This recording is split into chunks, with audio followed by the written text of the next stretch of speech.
omanyi abaganda bagamba bagamba nti ente beewooma naye kuva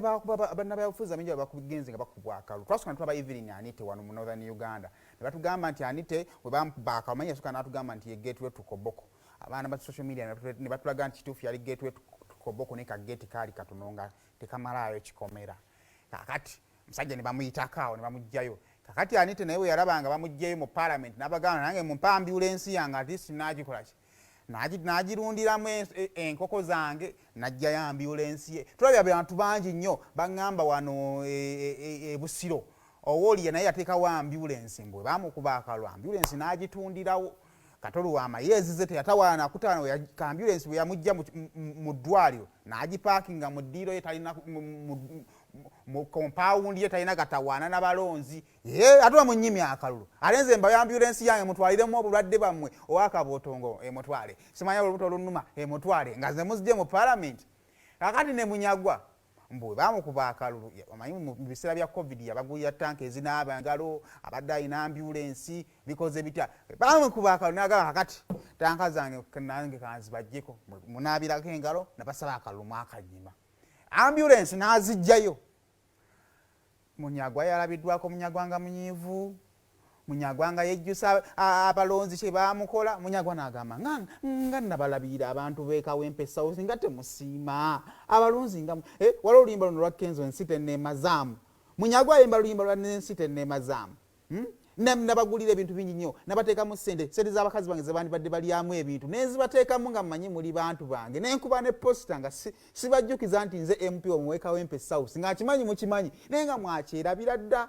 kati ate nzijeyo ebintu byange mutandise okunjirirako amannyo nti nno simanya bikoze bitya n'agamba bayirabe kakati ye yabivudde nakagenda kufuka sire kwingi agende mu bbala yenywereko yedigiddiremuko okusinga okudda n'abalonzi b'okolera ebintu nga tebasiima so kompe Munyagwa nga munyiivu wampulira wali omanyi nga sinabeera meeya bw'ojja okunneekanga nga ngwa ku bintu ebirala yes so mbagenda okugwenga tolubega I don't think anyway nakyusi I don't care nze mbadde mbeera Ekawempe ng'oyinza okuloza essimu yange oba ya 99 ya poliisi kiro onaalwadde onaavaamu olubuto n'osindika ambyulensi n'okola bino kati naakavaayo mwabudde bawolomambu najjako epipa by'amazzi can you imagine bwe akalulu bwe kankuba national water yali empa amazzi ago nga ngasasulira negasalako nga balowooza ono akubiddwa akalulu tagenda kusobola kusasula mazzi omanyi kati omuntu bwakubwa akalulu mu Uganda mulowoolezawo nti kati ono omwavu awedde emirimu ogenda ne ku pampu y'amafuta n'ogamba omuwala teekamu fulutanka nagamba okakasa fulutanka nga teekamu fulutanka nagamba sooka ozimpe sente tebasooke bazimpe so that's what happened in Kawempe bwe akalulu bwe kankuba ne basalako amazzi kati abayayi b'Ekawempe balanga epipa bikalu ne buli omu ng'ajja akikwata Munyagwa kintu you see sina gye ntwala epipa ebikadde for sure for even sake ambulance tesobola kubeerawo nze bo boogere ne MP incoming MP nyina ambulance bbiri bwakkiriza nti ajja zifueling agasasule ne badriver nze I can donate them to the community ne driver abalimu basasulwa amafuta gagulibwa motoka zikanikibwa badriver basasulibwa kati bwe mulowooza already sina office nsasule nsigazeewo badeni bwetyo ate nga waliwo already an elected person tekisobola kutebitambula bityo yes tetusobola kuba babimirimo balungi mirimo babikulya it can't happen like that bwe buvunaanyizibwa my brother simwogerera bubi of course naye na programu za yawangudde naye nze ndowooza boogere naye nze if they want the ambulance ogizaako bugibawa bwe baagala amazzi nga bawa naye nga sinze ngenda okusasula biiru bambadde nsasula between 16-25 million per month it's a lot of money okuva covid lweyatandika sasudde million kumpi 2 nenza okusigaza burden eyo ngendi ku my shoulders okira tekiri fair yes because there is a new office bearer ate gwe saagala nakuyingirira nnyo because sina kirungi kumuyingirira olina omuleka he enjoy nsuubira mistake gye nakola nateeka kinene nnyo mu bantu kyesanditaddemu nabbulandalinga ng'omuntu that's it nze ndi honest nabbulandalinga ng'omuntu nateeka mu bantu kinene nnyo kyesanditaddemu bannayuganda naturally sibasiimi yes I don't think omuntu yenna politician yeetaaga okubamalirako obudde Beetaaga kola bibyo baveeko tunulye bannayuganda obaleke oli afa muleke afa ono. Abantu nga President Museveni abaalwa ennyo mu kulwana mwana Uganda nga tebalina kisa baalaba bingi. Enkwe baalaba nnyingi ne balaba biki tebali bothered akunuulira ati naalaba nti yabulidde eddagala lya kansa nga baaba bamuziike yabadde ki baaba yagende because omutima bannayuganda naturally sibasiimi. I think nateeka kinene nnyo okusinga ku kye nantadde mu bantu. Nze mu COVID nagabe obukutiya emitwalo 4 n'ekitundu obw'emmere. Mwalimu kilo 5 ez'akawunga, kilo 1 ey'omucere, kilo 1 eya sukaali. Balamu ssente ozirabe. Ne nfuuyira ebiku homesteads emitwalo 2. Buli myaka 2 mbadde nfuuyira ebiku. Mbadde na ambyulensi 2. Mbadde ne centers ezigaba amazzi ag'obwereere centers 39. I think that's a lot of investment. It was too much. A lot of my family savings. Sina mulimo. Just ngenda kubeera Sire King mu town. Sireya just. I know how to be happy without money. Being miserable over you don't know Munyagwa. You see, Munyagwa is self-made. I'm from nowhere to somewhere. That somewhere I don't know. But I'm from nowhere. That one I'm confident about. I'm from nowhere to somewhere. Nothing can shake me. You see, I became mayor when I was just clocking 30 years. When some of these colleagues were making noise, they were still in bars, smoking marijuana all over town. For us, we are mayors here in town. So, nothing much. I will be jobless in town, but all I need to do, all I have at hand, all that I have only one single commitment is to finish my course in Makerere and go for masters. Otherwise, I'm jobless. I will be a Sire King around the town, moving around. Yes. Yes, I don't care. I'm no longer a member of parliament. The other time I was in the gym and the people started abusing me. Katakola chimu gym at this time. Stupid. I have my own life. Yes. Nearer time will come when I will not need these cameras anymore. Because I want to embark on my private life without any disturbance. Yes. You people have enjoyed a lot of life when we have missed out a lot. So I want to catch up with you. Yes. Immediately after my graduation in Makerere, I intend to go for a master's in Canada.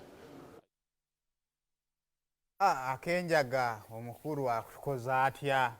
wali tusula kaleka ya akenjaga ako naye nga yembeera bw'oyinza okuba nga atoogerawo omukulu ye si musanyufu naye kale katusabire abaliyo ate nabo babeere nga bakikwata naye lwakuba mwamwanguyidde ekisanja kimu watise ebisanja 2 n'onnyuka ng'omukulu so zikadde omukasa onnyuka nga abasajja tebannakunyiga onyuka tebannakunyiga n'akalulu kaluma sajja bakuba akalulu n'owulira nga n'amatu gakuwuuma okagenda okabuuze katolubwama mpaka nakatatu nakkiriza ye yali akimanya abantu beerubaga yakimala era nga ye alinda bulinzi kulayira naye akati okuvuulo katotayogera nga benanga nko katogamba otya tuli eno tukusubwa kale kakati yizi agamba tebamuwanga kusente za tumbi za saawundi jukira Minister of Health yamuyita ne mugamba akwate mu luyimbo olwo wano wagamba nti emitima gyakaluba atikyagamba emitima gyagondagonda wagamba nti tulina byakukola agambe nti tubina naye kwate tukyasobola kubikola twali twaguguba n'abagamba tukale tukirekemu ebya covid twabivako n'agamba odiriti era naye n'agenda n'agamba n'akwata mu luyimba n'akola kinaalw editinga oluvannyuma lw'okweditinga oluyimba nga Minister of Health yalina okukola ebintu byonna izagamba babasajja bamufeera bufezi oba abasajja be baluddewo tamanyi naye ng'eki ekyamazima akasente takalabanga kunaavayo ne yeekubira enduulu sooka ompe mwana mulenzi ono yizi emabegakaawo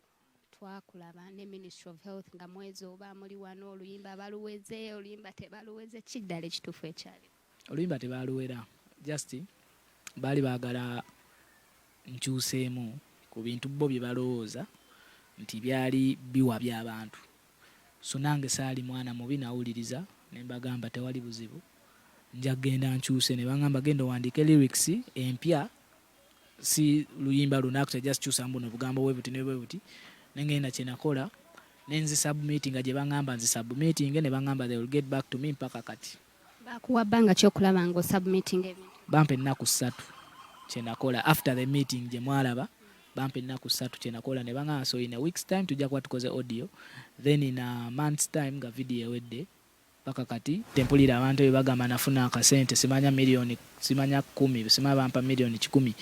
sina milioni ze bampa yadde ne 10 sikifunanga ndi wano nange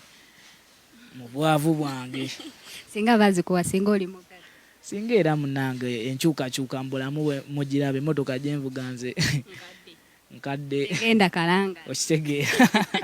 oluyimba bamala dde okutiisatiisa abantu tebalubaninga and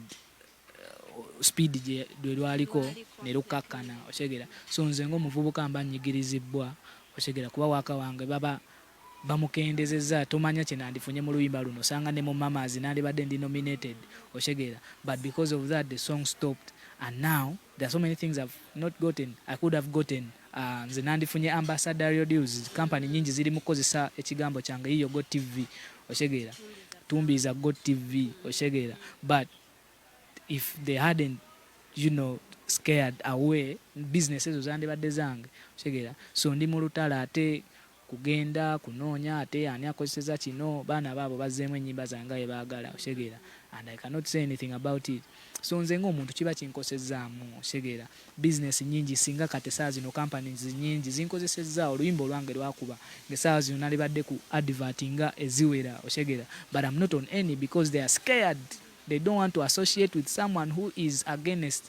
okitegeera so this is really not good okitegeera it's not good to me as easy okitegeera so nze nkaba yange nsabira ddala munange government ekitunulemu kuba kati nze sikola tetuyimba obusente bwe nandifunyemu olwo oluyimba obukyusa obulamu bwange bonna namwe mubukyusiza direction kuba kati of course automatically nze nalinanga zi performance online naye waliwo company zimwe zaagandanga okunhayalinga because they feel because they don't want me to sing that particular song and it is the song that is on demand okitegeera so I cannot sing it because the company thinks it is wrong because the government is against it but really why would you put a boy like me through such okitegeera so nze soogera mbubi naye nsaba busabye ensonga zange bazitunulemu nyigo kyobumanyi saa zino singa ndi mu ambassadorial deals nga mukaaga ne zonna zigenda abamu bankuya n'okunkolera omanyika kookoonyo musajja tubadde tukwagala naye tekyasobola kukozesa lwa nsonga gavumenti biki ministry eyinza okitegeera so omanyi sente ng'oziraba zikuyitako zigenda bugenzi ziti okitegeera which is not good okitegeera nze abantu bankyaye abantu be nali nkola nabo nze mbadde n'abavubuka be nkola nabo ne bamanyi nze bampa sente ne nzitwala mu nkukutu nalina ttiimu y'abalenzi nga 10 sigazzaako 2 okitegeera abamanyi amazima naye abalala bali bonna badduka lwansonga bamanyi nina sente gavumenti yampa obukadde 10 okukyusa oluyimba lwe sinaba nakyusa okitegeera so ndi awo music owange abantu bakusanga ne bakusaba tuweeyo ku sente gavumenti yakuwa sente n'obagamba siina nga balowooza osaaga naye nga nze mwana ndi mwavu tebampanga ku sente nze okitegeera n'abamanja mwana muntwale empola landiroodi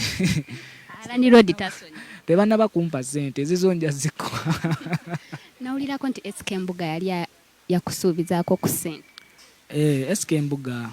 nali ndi awo ndi byange nimujja mu nzira ewange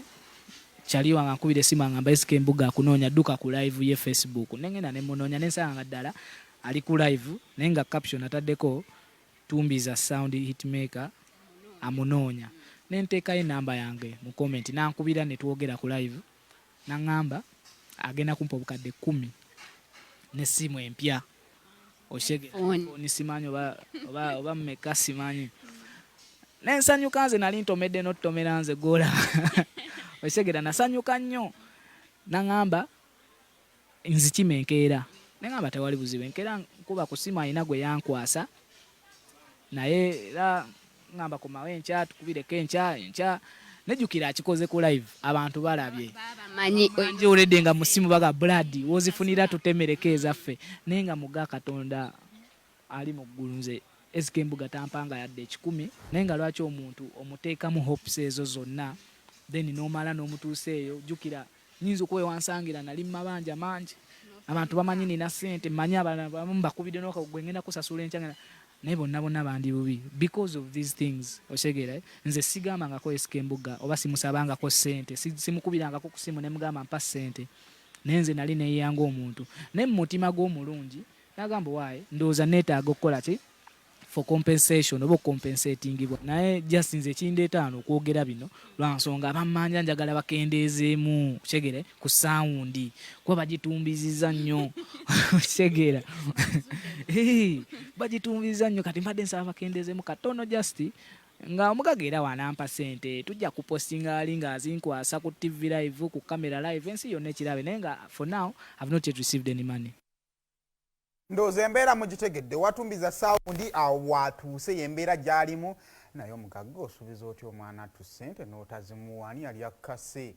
Kale kamalekera Hassan Kasinje yabadde ono patron mu ttiimu ya Police FC. Police FC badde esamba ne Vipers babadde ku St Mary's Stadium. Kakati munnange ne bawa kaadi omusambi wa Hassan Kasinje yeekyanze olutalo n'alujja mu kisaawe n'alukasuka n'alutwala ku Twitter paka nakati era omusanga yeeyogeza.